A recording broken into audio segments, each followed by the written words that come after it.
Então esse é o toque da folia do Divino Espírito Santo aqui da cidade ocidental.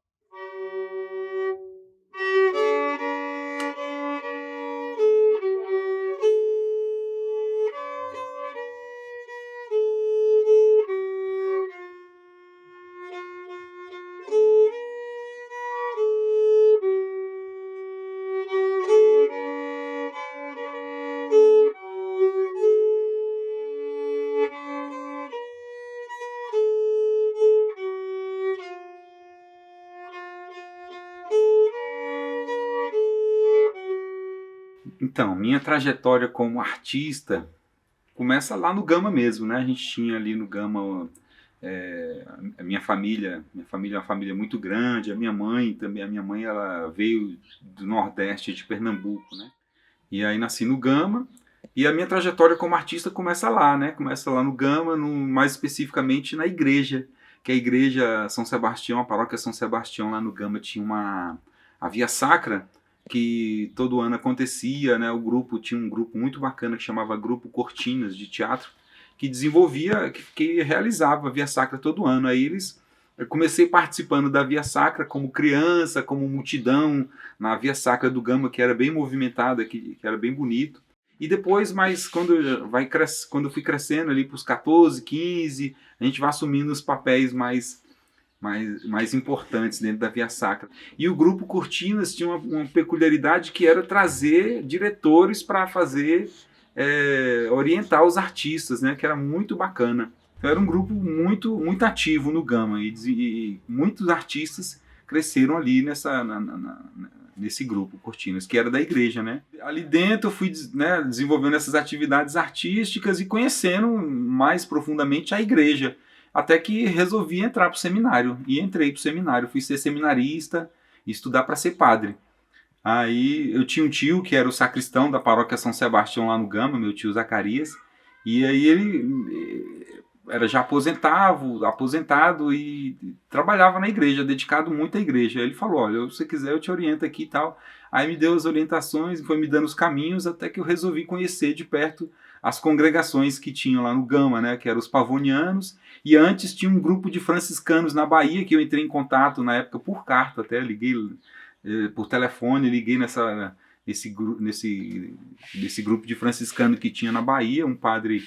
Aí ele me recebeu, fui lá fazer uma visita para os franciscanos, né? Fui conhecer com o padre a realidade, né, lá na Bahia que ele trabalhava, né, com uma comunidade bem bacana lá em Correntina. Aí fui para lá, fiquei um mês e pouco lá conhecendo e voltei para o Gama. Quando eu voltei para o Gama, eu resolvi de fato entrar para os Pavonianos, que eram um grupo religioso lá do Gama. Né? A princípio eu fui para Patos de Minas, que eles tinham uma casa que estava começando lá, e aí eles perguntaram se eu queria ir para lá para ajudar o padre que tinha a desenvolver nessa comunidade lá, a comunidade dos Pavonianos. E aí fui para lá. Aí conheci a realidade ali no entorno de Patos, e sempre desenvolvendo trabalhos ali nas escolas municipais, com as crianças, a catequese, ajudando nesse processo aí religioso. Né? Depois, em Belo Horizonte, era um passo, né, fomos já para a universidade. Já tinha terminado o ensino médio, aí já era um passo para a universidade. E aí lá ia fazer, eu fiz os primeiros votos que eles falam, né, que era o voto de pobreza, obediência e castidade. E aí nesse processo fui conhecendo ali em Belo Horizonte esses trabalhos com a pastoral do menor, pastoral do povo de rua, pastoral da terra, e aí fui convivendo com essas pessoas, e aí na pastoral da terra eu conheci um padre que trabalhava com os sem terra, isso eu estou falando de 99, 2000, esse ano aí. Isso foi logo depois, né, daquele massacre que teve em Eldorado dos Carajás. Então o Sem Terra tinha uma força muito grande no Brasil. E aí fui com esse padre conhecer algumas comunidades sem terra dali, até que teve um acampamento em Belo Horizonte. Então eu resolvo sair do seminário, resolvi abandonar o seminário, larguei para trás do seminário e fui morar com os sem terra. Larguei tudo mesmo, eu tinha minhas coisas que eu tinha, larguei tudo, instrumento musical, larguei tudo lá e botei umas coisinhas só na mochila e fui acampar com eles lá. E desse acampamento eu já fui para um assentamento que tinha em Uberlândia. Arrumaram uma barraca para mim lá na época. E aí com o Sem Terra eu pude aprendi muita coisa com relação à cultura, educação social, educação popular. Cresci demais nesse período aí, né, com os Sem Terra. E morava em acampamento, aí ficava organizando as escolas dos acampamentos, assentamentos que tinha ali na região de Uberlândia, com as lideranças sem terra que tem lá ainda, né, que ainda estão lá. E aí fui organizando assentamentos e acampamentos nessa região e me tornei uma liderança na área da educação. E o Movimento Sem Terra investe nisso, né? Vai investindo, e aí aconteciam os encontros, aí eu ia participar desses encontros de formação, por exemplo, até que teve em 2001 um encontro de formação de lideranças lá em Betim, perto de Belo Horizonte, onde eu tinha uma oficina de mamulengo. E aí, nessa oficina, quem estava dando essa oficina, isso em 2001, era Chico Simões e Afonso Miguel, que era uma dupla, assim, eles trabalharam muito bem juntos, os dois, eram dois bonequeiros incríveis, Chico Simões e Afonso Miguel. Então, com eles eu fiz essa oficina, e a oficina era de construção de bonecos e da tenda do mamulengo. Então, eu saí dessa oficina com uma tenda e uns 6 ou 7 bonecos que eu brincava, que eu comecei a brincar nos acampamentos. Então era uma brincadeira muito, muito bacana que tinha nesse acampamento. Até que teve nesse acampamento que a gente morava lá em Uberlândia, acabou que teve uma época que teve um incêndio. Teve um fogo que deu no acampamento, barraca de lona preta, né, beira de estrada, tudo muito junto. Então, nesse incêndio, enfim, a mala do mamulengo se foi, né? Não consegui salvar nenhum dos bonecos, a mala queimou, então foi uma tragédia, né, assim. Então a mala queimou e aí eu fiquei nesse acampamento, tal, ainda organizando algumas coisas, até que teve o assentamento Eldorado dos Carajás, em Brasília, isso em 2001. E aí nesse ano também teve a oficina do Walter Cedo estava trabalhando com Chico Simões na época ainda, e aí eles vieram para dar essa oficina aqui em Brasília, né, nesse assentamento. E aí, nesse período, lá no Movimento Sem Terra, eu conheci uma irmã do Carlinhos Babal, que morava em Uberlândia. E aí essa irmã dele, a partir dessa irmã dele eu conheci o CD do Carroça de Mamulengo, que é o Alumiação. Aquilo foi uma coisa assim apaixonante, né? Quem conhece assim o Alumiação, CD Alumiação, é sei lá, quando você ouve a primeira vez é um divisor de águas, assim, porque é uma coisa absurdamente lindo, né? Aquele monte de criança cantando aquelas músicas incríveis, tudo autoral, uma coisa absurda que Carlinhos Babal fez naquele CD. Então foi um divisor de águas na minha vida. Eu queria conhecer aquelas pessoas. E enquanto eu estava no acampamento lá do Eldorado dos Carajás, aqui em Brasília, eu liguei para o Carlinhos Babal e perguntei se eles estavam por aqui, se eu podia ir lá conhecer o trabalho deles, e eles me receberam muito bem, né? Então eu liguei para ele e fui para lá, na casa que eles moravam, na casa do Mestre Zezito, em Águas Lindas de Goiás, eles estavam lá. Só que foi no final do ano de 2001 e eles estavam organizando as coisas para o retorno a Juazeiro do Norte. Então, e aí logo eles me perguntaram, olha, Robson, a gente está aqui, tá, mas não queria deixar o Mestre Zezito sozinho, tá com a esposa, tal, eu queria arrumar alguém para ficar aqui com você, não topa ficar aqui? Aí me convidaram para ficar, eu larguei tudo e fui morar com o palhaço. Fui morar no circo com o Mestre Zezito. O Mestre Zezito, a casa dele era um circo, tinha um circo no quintal, e aí ele dava várias oficinas lá em Águas Lindas. Então essa experiência foi realmente fantástica, né? E aí com ele foi quando eu comecei a desenvolver, pude aprimorar essa coisa do palhaço, né? E aprimorar essa coisa do mamulengo.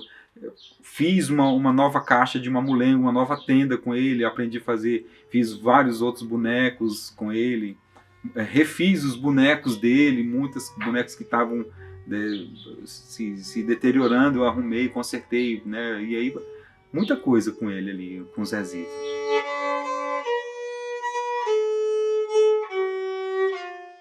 Eu sempre tive esse lado de fato de fazer, né? O Homo Faber, que é essa coisa de construir, de utilizar a mão para fazer as coisas assim. Meu pai era carpinteiro e então tinha essas ferramentas. Eu lembro a minha memória mais antiga, assim, dos 5, 6 anos de idade, é do meu pai afiando o serrote. Ele se tornou um grande afiador, então vinha gente de longe para que ele afiasse os serrotes.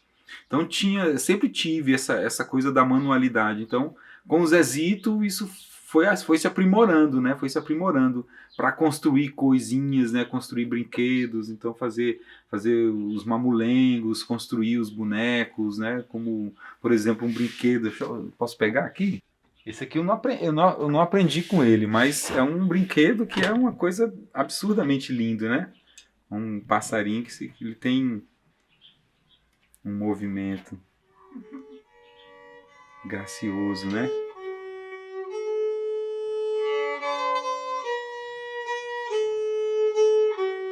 Com o Zezito eu aprimorei essa coisa e ele me batizou de palhaço. O meu batismo de palhaço foi um momento muito bacana, porque foi quando eu estava aprendendo a tocar pífano.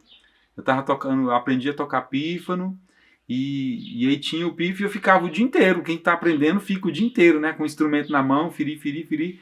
E aí acho que ele, não sei, teve um dia que ele, azuretado já com esse pífano tocando no ouvido dele, ele falou: olha, já sei o nome do seu palhaço, vai ser Canarim. Aí vamos aprimorar esse canarim. E aí aí ficou o batismo, né? Ali virou o meu palhaço. Então morei com ele ali de 2002 até 2005, que foi quando ele faleceu. Em 2003, com o Thiago Bressani, que sempre frequentava a casa do Zezito, ele me perguntou se eu não queria fazer uma experiência com ele, de juntar com ele para montar um grupo e de repente fazer algumas cenas. E aí a gente se juntou e deu certo, né? Ele tinha um palhaço baleiro, eu tinha um palhaço canarinho e o mamulengo, e aí deu certo isso. A gente começou a brincar, e aí no final de 2002, no início de 2003, ele me pergunta se a gente não queria ir para o Nordeste com ele para fazer uma pesquisa, para fazer um processo aí de experiência nesse sentido, de palhaço e de teatro de bonecos. E aí eu topei. Ele tinha um Fusquinha verde, e aí a gente se juntou e foi embora para o Nordeste. Ele juntou, botou as coisas do Fusca e fomos embora para lá, para Recife. Ficamos ali circulando pelo Nordeste até chegar em Juazeiro, era onde estava o carroça de mamulengo. E nesse período aí a gente ia pesquisando os mamulengueiros, né? Aí vem a primeira vez que eu conheci a Rabeca, né? Nesse período com o Tiago. A gente estava lá, né, pesquisando em João Pessoa, e aí nesse período a gente estava já pesquisando o mamulengo, e nessa pesquisa a gente conheceu o professor Altimar Pimentel, que entrega para a gente um material que tinha de um mestre do Carlinho Babal, que era o seu Antônio Babal, que era de Mari, e no mamulengo dele ele se apresentava com um rabequeiro. Era um rabequeiro que tinha... E aí nesse material que o Otimar Pimentel apresenta pra gente, tinha uma rabeca. Essa rabeca que estava já deteriorando, o cupim comendo. Então estava bem delicado mesmo a situação dessa rabeca do seu Antônio Babal. E era uma rabeca que acho que já tinha aí seus 50 anos de trajetória. E o Otimar Pimentel falou: olha, eu não vou deixar esse material se acabar aqui na universidade, é melhor ele ficar com vocês para dar uma continuidade para esse, né, para que esse material se preserve, né? Os bonecos, então tinha uma caixa com bonecos do seu Antônio do Babal.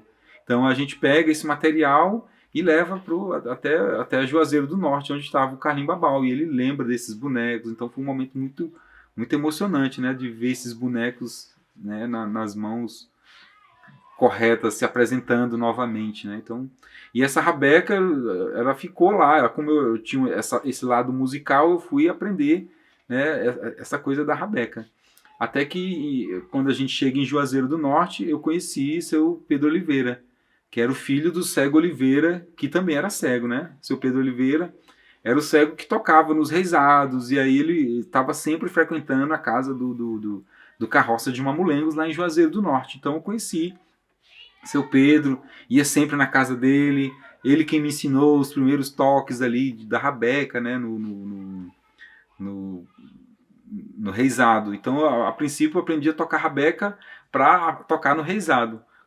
a rabeca e a viola. Ele me ensinava, ele me ensinou ali mais ou menos a afinação da rabeca e eu fui me virando para aprender a tocar ali no reizado. Então comecei a brincar a rabeca dentro do reizado dos irmãos, com o seu Antônio, né, com os mestres de reizado lá do Juazeiro do Norte. Então, na apresentação da gente, como eu disse, tinha um palhaço, um mamulengo e a música. A música sempre foi muito presente, a música ao vivo. Então, tinha a gente tinha uma entrada com pífano, e depois, de repente, tinha uma cena do mamulengo que eu tocava uma rabeca. Então, sempre tinha essa relação, a música, os bonecos e o palhaço. Então, e até que em 2006 a gente volta para Brasília, mas só que esse retorno a gente ia antes passar na Bahia para conhecer a Ismine Lima, que era uma bonequeira de lá da região. E aí, nessa trajetória, a gente capota o Fusca. O Fusquinha capotou. A gente vinha na estrada ali, isso já no sertãozão da Bahia, aquelas retonas enormes, aquelas estrada reta, e de repente um bando de bode passa na frente do carro. Aí, para desviar dos bichinhos, para não matar nenhum bode, eu joguei no acostamento e aí o Fusca capota, blá, blá, blá, com a gente dentro.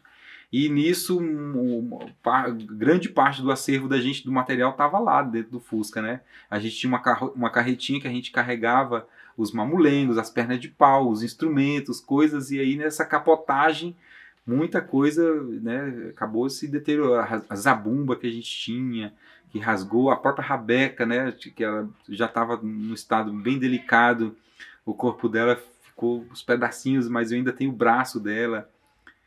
E aí na Bahia a gente fica um tempo e volta para Brasília. E aí quando o Thiago me pergunta se eu ia voltar com ele vende o Fusca e compra uma veraneio. E montou uma veraneio, a gente fez umas cortininhas, ficou tudo muito bonito. Ainda viajei com ele uma temporada, mas logo eu voltei para Brasília, foi o ano em que minha mãe adoeceu, em dezembro de 2007. 15 de dezembro de 2007, minha mãe veio a falecer. E nesse ano, como a gente vinha num ano de uma temporada muito bacana aí, eu resolvi comprar uma rabeca e uma viola do seu Minervino, mestre Minervino, lá de Minas Gerais. Né? E eram instrumentos de difícil afinação, que era aquelas tarraxinhas, né, da viola, era muito difícil de afinar. Então, mas aí fui aprender a afinar aquela viola. A rabeca aprendi, né, como eu já tinha tinha aprendido em Juazeiro, né, com o Zé Oliveira, alguns toques, aí aprendi, né, comprei essa rabequinha lá do seu Minervino e fui aprender a tocar com ela. E aí, com essa rabequinha, nesse ano de 2007, tinha um grupo de Goiânia, que era a Casa da Juventude, que tinha um trabalho incrível, né, de formação aí humana, né, psicológica para jovens, e formação de cultura. E aí esse grupo, eles tinham uma pesquisa lá no Ribeirão de Areia, no Grande Sertão Veredas. E esse ano, em 2007, no ano que minha mãe faleceu, no dia 15 minha mãe faleceu, no dia 25, que era Natal, esse grupo estava indo lá para Ribeirão de Areia e perguntou se eu queria ir. Então eu falei, cara, eu não vou ficar aqui, eu tô de luto, tudo bem, minha mãe faleceu, foi minha mãe, eu vou. Aí fui para lá, para Ribeirão de Areia, para conhecer a folia. E posso dizer assim, afirmar com muita propriedade que foi a experiência espiritual mais incrível que eu vivi, foi essa experiência lá em Ribeirão de Areia. E ali eu conheci a folia do Mestre Jonas, e nessa folia foi uma experiência, eu não sei o que dizer assim, como é aquilo, mas foi uma experiência espiritual que eu vivi, né, de musical, de experiência incrível, né? E aí fui aprender com estes mestres ali, né? No caso o mestre Sebastião, que mora lá, que é um rabequeiro da folia. Eu pude aprender muita coisa com eles e fui acompanhar, né? No dia que os meninos chegaram, o grupo que veio de Goiânia, a gente tinha uma Kombi e eles ficaram com a Kombi acompanhando a folia, e eu fiquei com a folia acompanhando a pé. Aí logo arrumaram um cavalo para mim, logo arrumaram, né, um jeito de eu acompanhar a folia toda. Então, e aí fui aprendendo com os mestres o toque, como é que afina, como é que é o cantorio da folia. Então, a folia do seu Jonas estava tocando numa casa, a gente chegou já no início do giro, né? A folia já estava girando, então quando a gente chega, ela estava numa casa já mais para frente, e a gente parou a Kombi, e aí foi seguindo aonde estava a folia, né? Escuta, geralmente tem foguete, né? Eles soltam um foguete para indicar onde é que está, então a gente foi seguindo esses foguetes, e quando a gente vai se aproximando, né, dava para escutar esse toque.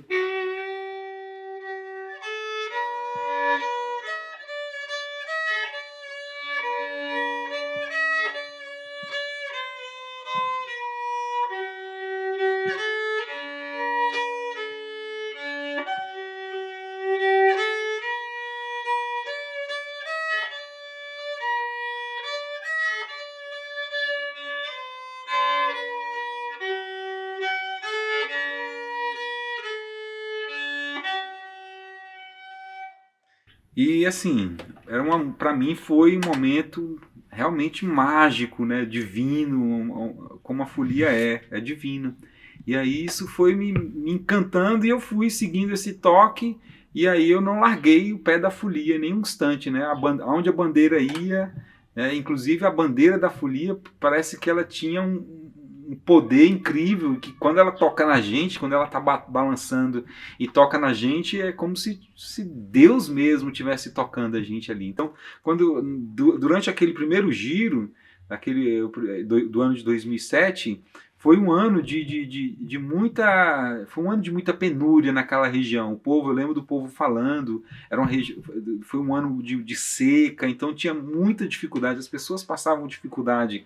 Então, quando a folia passava em determinados lugares, tinham mulheres que vinham jogando água no cruzeiro, né, que elas falam de benzer o cruzeiro, de molhar as cruzes que tinham ali, pedindo pela chuva, né? Então foi um ano, tinha casas que a gente passava, que as pessoas estavam passando necessidade, passando fome, então a folia passava e de repente chegava uma fartura de doação, chegava carne, chegava comida, e aí tudo era dividido, tudo é muito divino mesmo dentro daquela folia, né? Então foi uma coisa assim muito sagrada para mim. Então eu passei a acompanhar aquele giro de folia. E logo eu virei o afinador de instrumento, porque eu aprendi a afinar a rabeca, aprendi a afinar a viola, aprendi a afinar o violão no tom da folia. Então eu virei o afinador. Naquele primeiro dia eu aprendi a tocar, né, por exemplo, com o Sebastião, que me ensinou o toque. Depois na viola veio outras pessoas daquela região que também eram muito disponíveis para ensinar, né?